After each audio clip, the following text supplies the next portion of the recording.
கள்ளமும் கற்றுமற, திருடுறதையும் கற்றுக்கணும், ஆனால் மறந்துடணும். எப்படி? நம்ம வீட்டில் யாராச்சும் வந்து திருடுனா, ஆஹா நல்ல விஷயம், நல்லா திருடட்டும், பழமொழிக்காக திருடுறாங்க, இவங்க இலக்கிய திருடர்கள்னு விட்டுருவோமா? இல்லைல்ல. அப்போ அதனுடைய உண்மையான அர்த்தம் என்ன?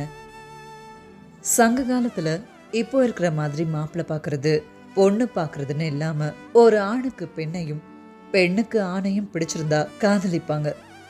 யாருக்கும் தெரியாம அப்படி காதலிக்கிறதுக்கு பெயர் களவு வாழ்க்கை. அதே காதலிச்ச பெண்ணையே எல்லாருக்கும் தெரிய திருமணம் செஞ்சு குடும்பம் நடத்துறத கற்ப வாழ்க்கைன்னு சொல்லப்பட்டுச்சு. ஆக இதத்தான் களவும் கற்பும் அறம்னு நம்ம முன்னோர்கள் சொன்னாங்க. எதையும் வேகமா பேசுற மக்கள் களமும் கற்று மறன்னு காலப்போக்கில் அதையே ஒரு தவறான பழமொழியாகவும் ஆக்கிட்டாங்க.